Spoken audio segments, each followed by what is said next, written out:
Donc bonjour à Hélène et Pierre. Donc cet entretien est réalisé pour le festival Dance in House qui a lieu à Berlin, où WEC devait être présenté cet été mais sera programmé l'été prochain.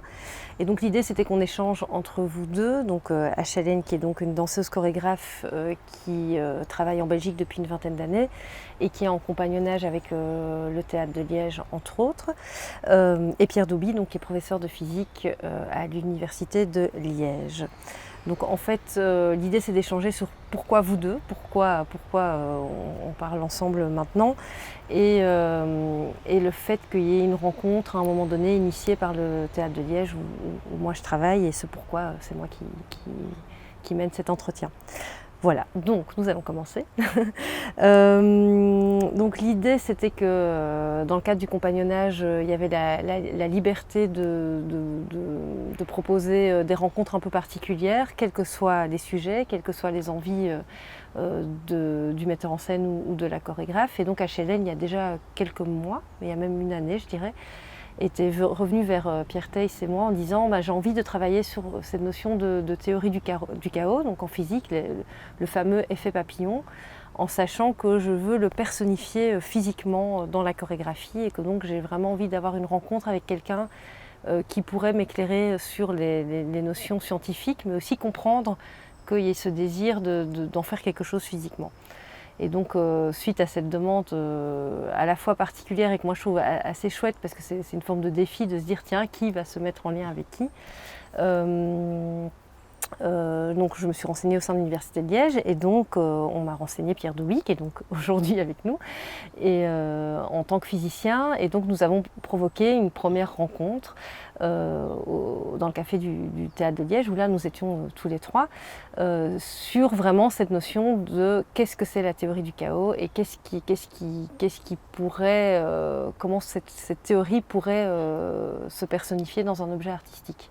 Et donc du coup j'avais envie de vous entendre tous les deux à la fois sur cette première rencontre et sur qu'est-ce que ça crée chez un physicien de parler de théorie plus théorique à une chorégraphe, et qu'est-ce que ça fait à une chorégraphe de recevoir toutes ces notions-là et de se les approprier. Voilà. Vas-y.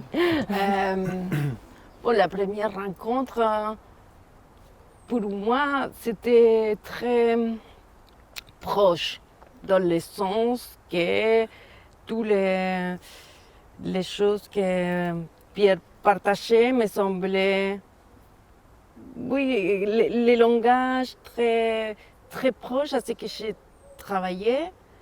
Et quelque part, ça me donnait une sécurité par rapport à mes intuitions. Il y avait quelque chose de très intuitif qui finalement était appuyé pour ces connaissances et faisait circuler justement et mettre en mouvement des choses qui n'étaient pas complètement claires de ma part. Et est-ce que la préparation du coup en venant à ce type de rendez-vous était assez particulière pour toi Pierre, ou au contraire tu t'es dit je viens avec mes notions? Non, je suis venu sans grande préparation, il y avait beaucoup d'appréhension néanmoins parce que j'avais comme un petit peu peur du public que j'allais affronter, qui était quand même très différent des étudiants que je voyais tous les jours. Donc j'y allais avec beaucoup de curiosité, mais quand même une petite crainte, en ne sachant pas du tout où j'allais, parce que c'est une rencontre que j'estime quand même assez improbable. Un chorégraphe, une physicienne, a priori, on ne voit pas trop, disons.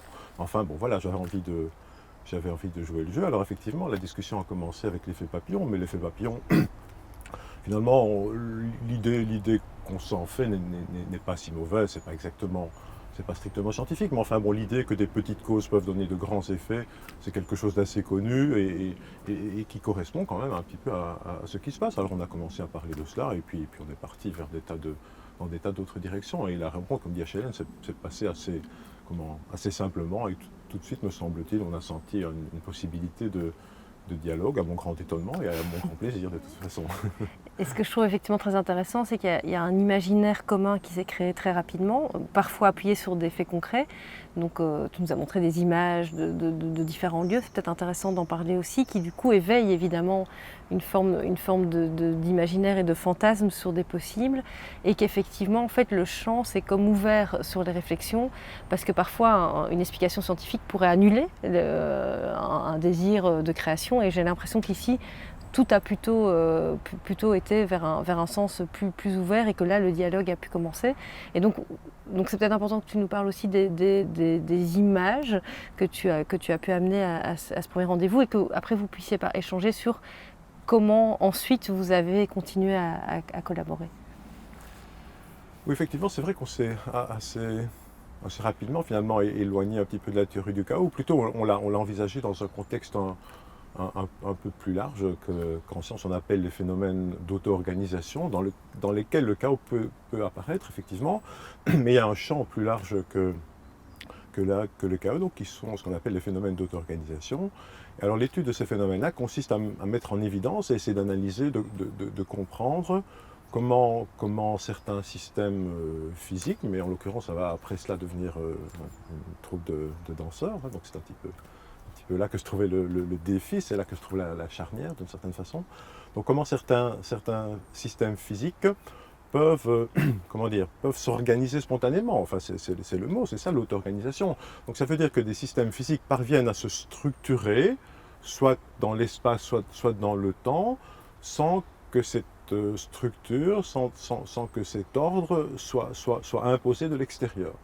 Donc il y a vraiment quelque chose de spontané, une émergence d'une structure qui vient seule. Alors les conditions pour qu'une telle structure puisse apparaître, il y en a quand même, évidemment, ce n'est pas tous les systèmes physiques qui peuvent s'auto-organiser, mais les conditions, disons, minimales, c'est qu'il y ait plusieurs acteurs et que ces acteurs puissent échanger les uns avec les autres, donc il faut qu'il y ait des contacts, hein, qu'il puisse y avoir des actions des uns sur les autres, et il faut aussi que le système dans sa globalité soit d'une certaine manière nourri d'une manière ou d'une autre. Il faut qu'on l'alimente, mais il est important de comprendre que cette alimentation n'est pas la structure elle-même.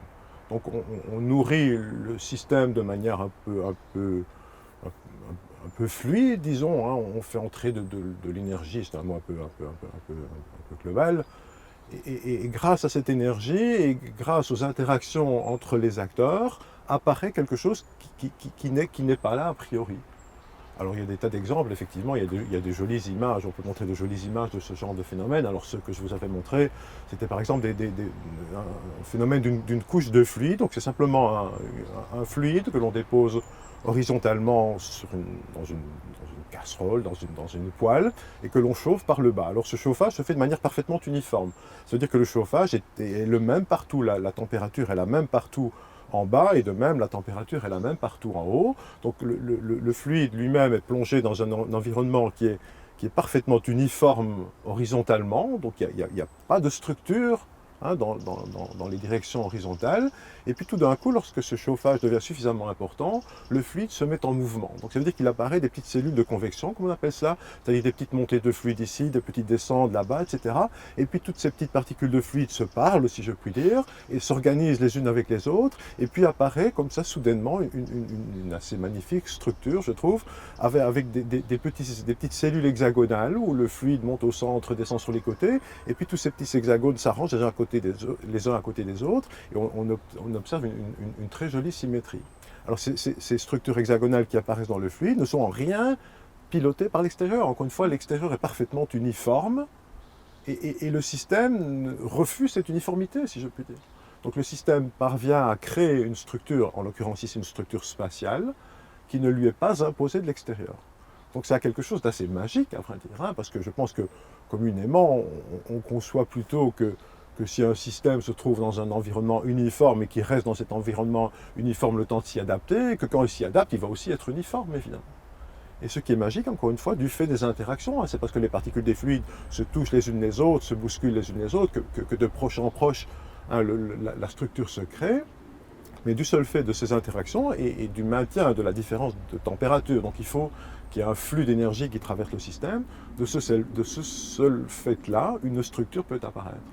Alors c'est essentiellement à partir de là, me semble-t-il, que le nœud s'est noué, si je puis dire. C'est à ce moment-là qu'on a commencé à se demander, enfin surtout à Hélène, parce que moi je n'ai aucune compétence, mais a pu peut-être imaginer comment on allait pouvoir essayer d'intégrer ça dans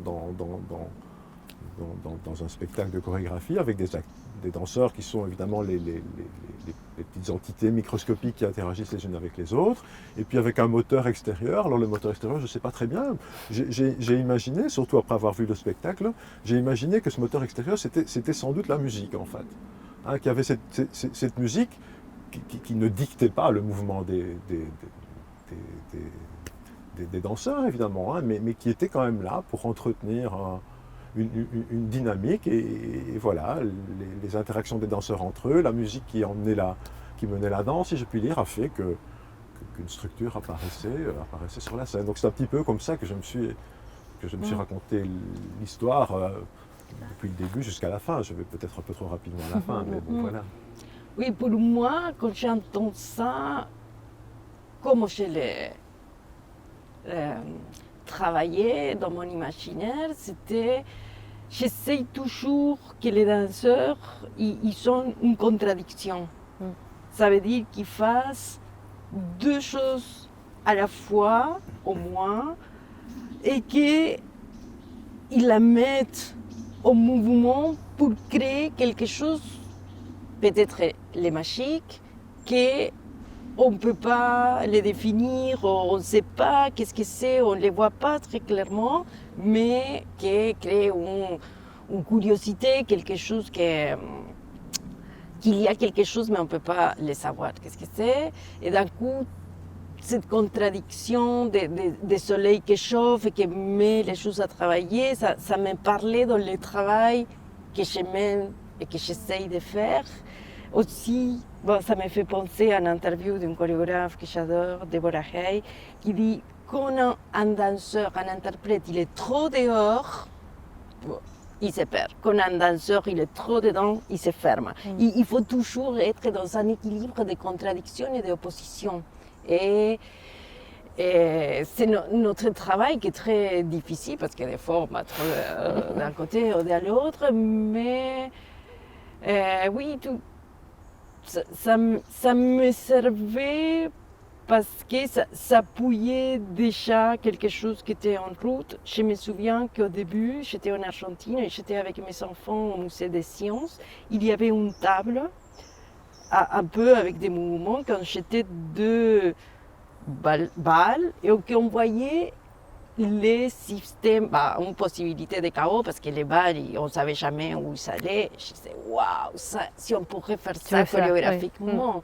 C'est un truc non linéaire. Je trouve qu'il y a quelque chose dans la nature, par exemple dans un endroit comme ça, qu'il y a tellement de feuilles, les troncs, tellement de mouvements, tellement de matières, et tout ça, ça cohabite. Et ça pourrait être chaotique, c'est chaotique, parce qu'il y a beaucoup, il y a trop, et à la fois c'est pas chaotique, c'est harmonique.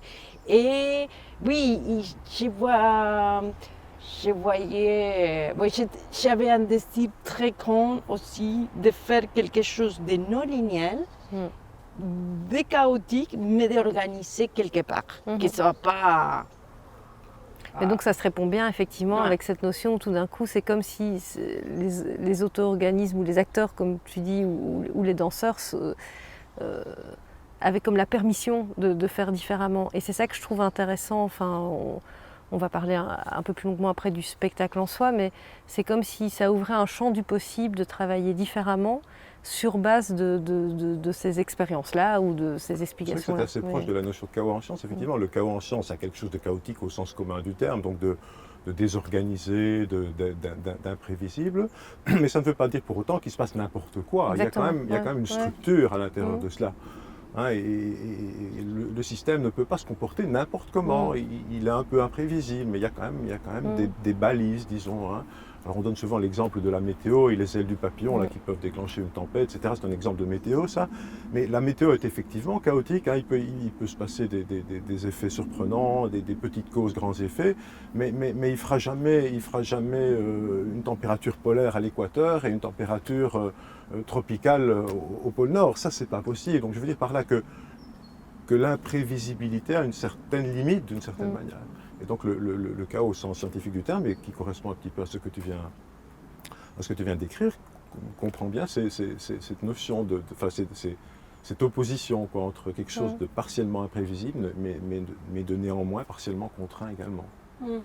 Oui, je pense qu'avant, j'avais un peu péché de trop de linéalité et de trop d'imprévisible que j'avais créé une espèce de Frankenstein indominable et que j'avais tellement envie de, pour une fois, utiliser mon côté un peu obsessionnel, organisé, mais dans quelque chose qui soit plus complexe à lire et que les spectateurs puissent avoir le choix de les lire à sa façon. Parce qu'à priori, il n'y a pas de premier plan, il n'y a pas... Tout est un peu... Mais chacun va être attiré pour un danseur et après pour autre chose que peut-être on va voir différentes pièces et j'avais déjà vu ça dans des pièces de danse que j'ai trouvées chaotiques sans qu'elles soient et toujours avec cette lien avec la nature. Comment je vois tout d'une façon chorégraphique, je vois un policier qui fait comme ça, je vois tout, c'est chorégraphique. Je vois les feuilles, et si je pourrais, je te oui, chacun a ses petites obsessions, passions, et la nature, c'est vraiment quelque chose d'impossible à copier, mais très inspirant. Tout à fait. Beaucoup de scientifiques, l'observation de la nature, Léonard de Vinci le faisait déjà. Enfin, je veux dire, c'est comme une espèce de base. Mais ce que je trouve intéressant, c'est qu'on n'est pas dans l'application. On est vraiment dans la réappropriation de tout ce que Pierre a pu amener ou dire. Et je trouve que ce qui est assez fascinant, en tout cas dans le résultat du spectacle, c'est que cette liberté, elle se ressent, mais il n'y a pas le côté foutoir, il n'y a pas le côté effectivement bordélique, et il y a une grande ludicité. C'est très très amusant, aussi bien pour le spectateur, et j'imagine aussi pour les danseurs, ils ne sont pas là pour le dire, et je ne sais pas comment ça va vraiment passer la création, mais j'ai l'impression que cet aller-retour justement sur ça existe en physique et voilà des exemples de la nature. Donc permettez-vous, je pense qu'il y a quelque chose qui est assez chouette aussi là-dedans sur le fait de se dire que vous ne partiez pas de nulle part, c'était pas réinventer une page blanche. Enfin, j'ai l'impression que tout ce que Pierre a pu amener comme matière, parce qu'à un moment donné vous êtes rencontré avec les danseurs aussi, a rendu comme possible le fait qu'on pouvait aussi ouvrir les imaginaires dans cette structuration. Enfin, oui, voilà. En tout cas, Pierre est venu 2 fois aux répétitions, mais après, les danseurs disaient « Ah oui, ça restait, ce que tu as dit, c'était vraiment des choses qui sont prises et qui se sont appropriées pour le travail et qui ont trouvé des liens comme ah oui ça, les contradictions qui se mettent en mouvement, l'énergie qu'on doit mettre, comme le soleil. C'était des images très simples, mais qui ont suivi vraiment la création. Et ce qui est très chouette aussi dans le résultat, c'est qu'il y a un rapport très à la fois collectif et individuel, mais qui correspond exactement à ce que tu as expliqué tout à l'heure, où tout d'un coup, je vais mal résumer, mais chaque petit organisme qui va se structurer pour créer une forme de collectivité. Et ça, je trouve que c'est extrêmement visible dans le spectacle. Et c'est ce que tu soulignais aussi, c'est que du coup, on peut choper telle ou telle forme, tel ou tel individu qui fait telle ou telle chose. Il n'y a pas la star et les autres. Le fait qu'il soit neuf aussi crée quelque chose de très parfois perturbant et parfois très collectif aussi. Et quand je dis perturbant, c'est qu'effectivement on aura envie de voir au moins 9 fois le spectacle pour se dire je vais suivre ce qui est impossible. Mais je trouve qu'il y a quelque chose de très foisonnant positivement dans ce qui est proposé. Peut-être 9 spectacles différents aussi. Peut-être, oui. C'est peut-être ça qu'il faut faire. Et qu'on sent aussi qu'il y a une grande part où chacun a amené de soi dans le projet. Je trouve qu'il y a une forme d'intimité, mais pas du tout voyeuriste dans ce qu'on peut voir, par les costumes, les petites chansons personnelles, des choses comme ça. Mais tout ça s'organise donc ce que je trouve intéressant, c'est que ça parle aussi d'une forme de société qui s'organise ou qui n'arrive pas à s'organiser. avec beaucoup d'humour encore une fois. Et donc ce qui est assez fascinant, c'est qu'on aurait pu se dire ah elle a plutôt travaillé avec un sociologue ou un anthropologue sur les sociétés, que sais-je, enfin, et pas du tout. Et c'est ça qui est bien, c'est que tout d'un coup les grilles de lecture sont aussi beaucoup plus ouvertes, alors que le point de départ est vraiment cette théorie du chaos finalement. Donc, Oui, c'était un moment, j'ai un peu rêvé ou fantasmé que mon rôle de chorégraphe, c'était plutôt de créer les structures, ou de créer l'espace, de donner les chemins, bon, le titre de la pièce est chemin, de croiser ces chemins, mais que les danseurs individuellement devaient apporter ou créer leur propre partition. partition. Même, bien sûr, j'ai participé, j'ai guidé, j'ai donné. Oui, je les amenais à un endroit où ils pouvaient trouver des choses. Mais c'était un travail très personnel. Et très, oui, très personnel parce que, bon, c'est drôle, mais un jour je vais dans un anniversaire, je m'éclate en dansant, j'ai dit, ah, mais je danse. J'ai tellement de plaisir à danser, je suis chorégraphe, pourquoi mon travail, c'est pas ça. Je veux revenir à cette espèce de plaisir de bouger, mais pas un plaisir pornographique dans le sens je montre que j'ai des plaisirs. Non, un plaisir intime, un plaisir vrai, un plaisir que peut-être ça ne se voit pas, mais que c'est plutôt des tripes.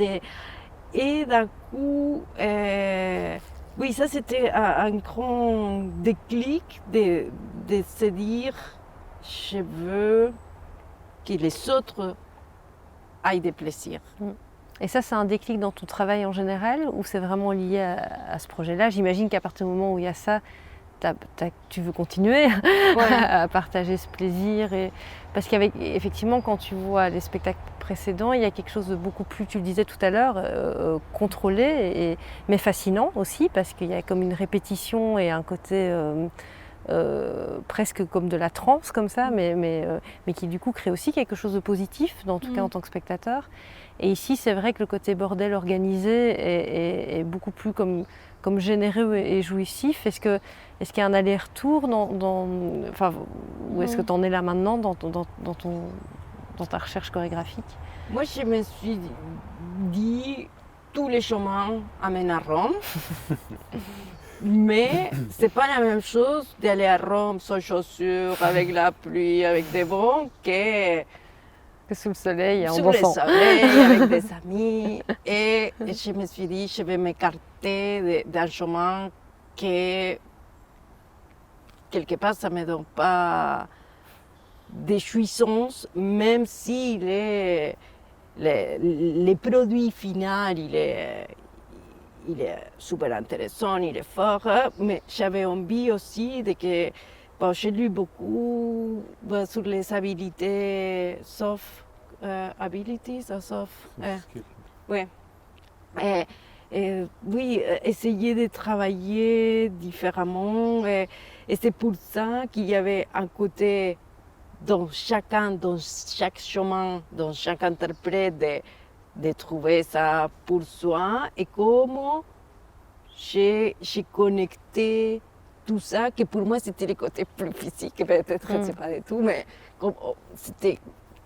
Moi je voyais les connexions, je voyais, ok, fais ça, et toujours essayant d'être le moins prévisible possible. Et ça, c'est une question que je me suis posée après le spectacle. Est-ce que tout était vraiment bien cadré? Est-ce que chaque pas était vraiment décidé? Ou bien est-ce qu'il y avait une part de spontanéité au moment même du spectacle? C'est pour ça que je disais tout à l'heure que si on faisait 9 fois le spectacle, ce serait peut-être 9 spectacles différents. Mais en fait, ce qui est incroyable, c'est que c'est les deux. C'est à la fois très cadré et très libre.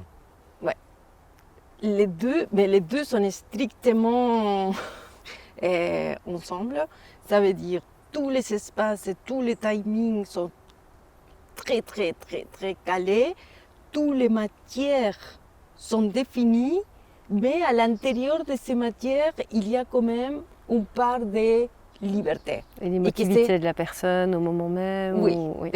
Des regards, par exemple, les regards, ils ne sont pas calés à la seconde, mais ils sont spontanés. Mais les regards, ils savent qu'ils vont se regarder. D'un coup, ça aussi, c'est quelque chose de nouveau. C'est quelque chose à cette pièce-là, je n'avais presque pas donné aux interprètes cette liberté et cette confiance. Je voulais tout contrôler. Et cette fois-ci, je me suis donné un cadre sûr dans le sens que j'avais la confiance pour lui donner cette partie de spontanéité, mais qui est très, très ciblée. Est-ce que dans les 9 danseurs qui travaillent avec toi, il y en avait déjà avec qui tu avais déjà travaillé et qui ont vu du coup l'évolution, ou c'était que des nouvelles personnes, ou quelle était ta relation à chacun finalement? Ouais, en fait, il y a Léa, on a fait déjà, Léa c'est la pianiste, 6 pièces ensemble. Marc, on a commencé en 2011 avec David. Avant, je pense qu'en 2010, on a commencé à travailler ensemble et on a fait presque toutes les créations ensemble. Et après, il y a toute l'équipe d'Autochtonos qui sont 3, Sean, Daniel et Marc. Tout non, parce qu'il y a une des danseuses qui est partie aux États-Unis. Il y a 2 danseurs que j'ai rencontrés dans des laboratoires parce que aussi j'ai voulu partager et rencontrer des gens et une audition. Et c'est qu'il y a une partie de l'équipe, que c'était la première fois que j'ai travaillé, mais dans l'audition, j'invitais tout le monde. C'est que je savais qu'ils allaient être dans la pièce. Et mon sentiment, c'était que je n'ai pas choisi les gens. C'est comme que si les groupes seraient... C'est créé tout seul. Oui. Qui correspond aussi à ce que tu racontais tout à l'heure. Oui, c'était incroyable. C'était des gens, soit qui ont fait l'école ensemble, qui se connaissaient parce qu'ils savaient travailler ensemble. En fait, tous les groupes, pas entre les 9, connaissaient quelqu'un.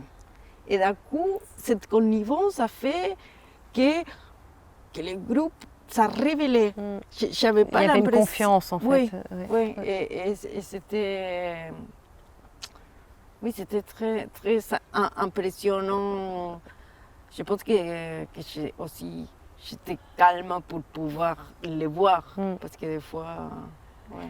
Et Pierre l'a évoqué tout à l'heure, c'est vrai qu'il y a toute la relation avec Léa qui est aussi très importante dans tes pièces. Enfin, il y a comme un aller-retour entre vos 2 créations. Enfin, toi, tu donnes le ton et le cadre, mais c'est vrai que son implication même physique avec le piano ici est absolument fascinant. Et c'est clair que la musique, voire non-musique par moments, parce qu'il y a aussi des moments comme chuchotés ou presque silencieux, mais qui créent une tension musicale, est aussi très très forte. Et quel est aussi votre rapport de création avec tout ça? Elle a un rapport quand même physique, elle finit par démolir cet outil qui est le piano, ce qui doit être pour elle, à mon avis, absolument terrible et amusant. Je ne sais pas très bien. Mais est-ce que, voilà, parce que vous vous connaissez depuis longtemps et à la fois, c'est chaque fois des choses très différentes que vous mettez en place ensemble.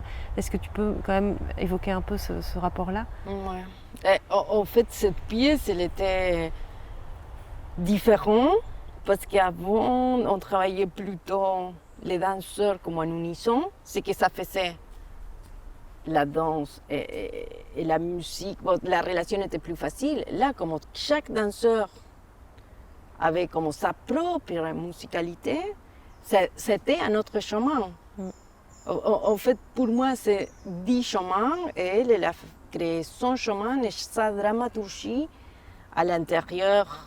Oui, de cette... Bien sûr, elle a un statut différent parce qu'elle a le piano, mais elle a des actions, elle s'élève, elle casse des choses.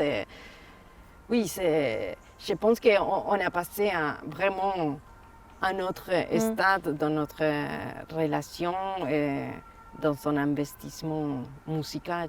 Mais même l'organicité dont tu parles, effectivement, elle en fait complètement partie et tu n'as pas l'impression qu'il y a la musique d'un côté et les danseurs, même si physiquement, c'est effectivement spatialement dans un espace. Et c'est vrai que c'est le danger avec ce genre de création, c'est que tout d'un coup, il y a comme une pièce du puzzle qui ne rentre pas. Et là, effectivement, ça fonctionne. Mais parce que physiquement, elle est très, très engagée quand même. Ça doit être assez fort, à mon avis, pour elle, même émotionnellement. Enfin, j'en sais rien, je ne la connais pas, mais on voit une telle implication dans ce qu'elle propose que je trouve ça assez fort aussi. Et un respect avec les autres danseurs. Enfin, mais c'est vrai qu'elle est impliquée physiquement, ça c'est sûr, oui. Ouais. On continue un peu ou vous voulez qu'on arrête? Qu'est-ce que tu en penses? Ouais. Peut-être qu'on peut quand même effectivement parler, parce qu'on a finalement peu parlé du spectacle en soi. Enfin si, on en parle par bribes, mais peut-être le côté qu'est-ce qui fait qu'à un moment donné, c'est cet objet-là, dans toute l'organicité dont tu parles, avec toutes les informations que Pierre a menées, qu'est-ce qui fait que tout d'un coup, c'est ce spectacle-là, dans cette forme-là, comme ça. Et moi, j'ai aussi, par extension, du coup, envie de poser la question c'est pas qu'il y a un WEC 2, 3, 4, 5, mais est-ce que du coup, tous ces processus-là et ces modes de travail-là, cette collectivité-là, est-ce qu'elle te donne envie d'autre chose? Qu'est-ce qui fait que ça rebondit? Enfin, c'est une double question à la fois sur l'objet du premier spectacle et sur le déclic que ça pourrait donner pour une suite. Oui, pour moi, c'est un spectacle très important parce que c'est un spectacle que j'aime beaucoup.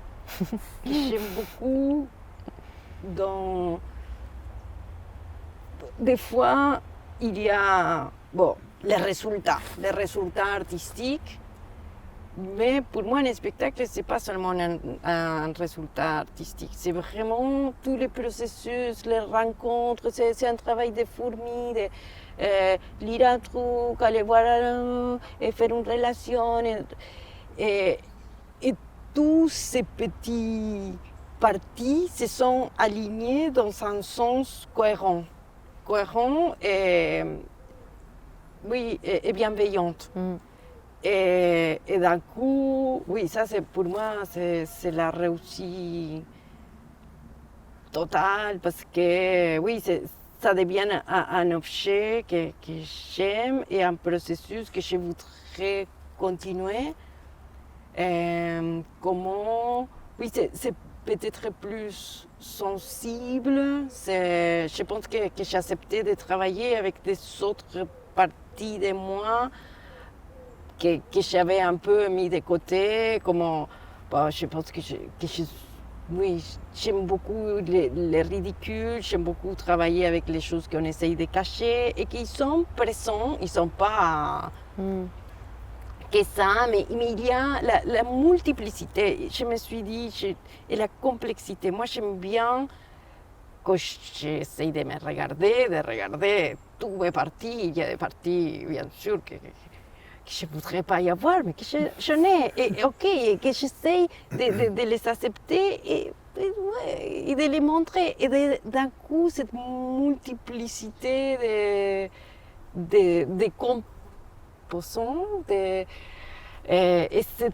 complexité, oui, je pense qu'il y a une acceptation de la multiplicité et la complexité, d'un coup, un côté ludique, un côté, je ne vais pas le dire, mais peut-être raté, ou un côté, oui, d'accepter tout ce qu'on est, et pas seulement de montrer ce qu'on est bon, ce qu'on fait bien, oui, et de jongler avec tout ça, et de la relation avec l'autre, cette relation qui peut être tout, qui peut être, c'est pas un truc, c'est plusieurs choses, et que ça change. Je dis, ok, si l'eau peut être de la vapeur, peut être eau, peut être de la glace, mais nous aussi. Et je pense que je voudrais continuer dans ce chemin parce qu'il est plus agréable. Et par rapport aussi à la relation de travail, donc sur le point de départ, on était sur le côté rencontre improbable, et en quoi, Pierre, ça t'a aussi potentiellement, nourri ou étonné de voir que tout d'un coup, toute cette matière-là se personnifie dans un spectacle. Est-ce que c'est du coup quelque chose qui s'est aussi un peu transformé dans ta manière même de donner cours, que sais-je, ou de réfléchir autrement, ou pas tant que ça? Si, quand même, je pense que c'est comme une certaine influence. En tout cas, j'étais très surpris des interactions avec HLN d'abord, et puis avec les danseurs ensuite, et j'étais vraiment très surpris de leur curiosité, de leur intérêt pour des questions scientifiques, alors que, encore une fois, a priori, ça me paraissait vraiment peu probable, quoi, hein. C'est vraiment un défi que d'imaginer que ça pourrait marcher. Vraiment, j'ai eu beaucoup de plaisir à leur apprendre un petit peu avec les mains, finalement, hein, des choses un peu qualitatives, hein. Je ne suis pas allé dans des détails techniques, mais je trouve que imaginer qu'une curiosité scientifique de ce genre-là existe en dehors des cercles de scientifiques, je trouve ça assez intéressant, quoi. Et donc je repars avec cette idée que finalement la science n'est peut-être pas si austère que ça, qu'il y a moyen d'intéresser d'autres cercles et de nourrir d'autres cercles, pas seulement les intéresser, parce qu'après l'intérêt, ça a permis la création, ça a permis le spectacle. Et donc je trouve que c'est un retour assez gratifiant de l'expérience avec. Et quand tu vois le spectacle, tu te dis, ah oui, cette telle chose, c'est une application concrète, ou c'est plus flou que ça? Non. Comme dit HLN, tout n'est pas toujours explicite. Non, quoi, bien sûr. On voit quand même, enfin en tout cas, moi je croyais voir dans ce spectacle une espèce de structuration, d'organisation. Et je voyais ces regards que tu évoquais tout à l'heure. On voit que les danseurs se parlent, quoi, hein, pas en mots, mais on voit qu'ils interagissent énormément. Et donc je trouvais ça aussi très intéressant, effectivement. Donc c'est une espèce de domaine d'application de ces matières scientifiques que je n'aurais pas imaginé. Il faudrait emmener les étudiants voir le spectacle. Une universalité encore plus grande que celle qu'on croit appliquer. Que j'avais déjà pu rencontrer, quoi. Tout à fait. Donc effectivement, c'est très gratifiant de voir cet intérêt suscité chez un public que je n'avais jamais imaginé pouvoir capter.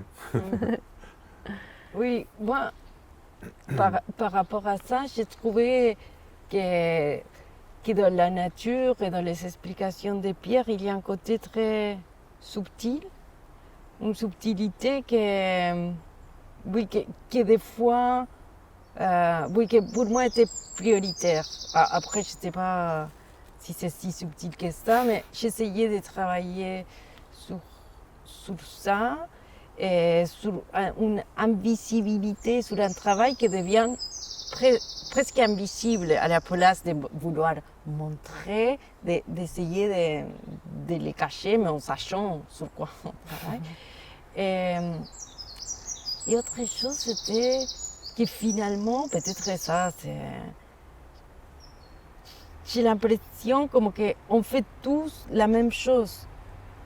Bon, il y a bien sûr la distance des études, mais quelque part, on est en train de manipuler la même matière dans des autres formes. C'est pour ça que la rencontre, elle n'était pas distante. Je pense que dès les premiers jours, j'ai senti que je comprenais profondément, pas rationnellement, mais profondément, ces processus, ces phénomènes, et que quelque part, je me souviens que Pierre avait dit, oui, on peut pas prendre la nature et étudier tout, d'un coup on prend une partie, et quelque part, dans le travail artistique, il y a une envie de ça aussi.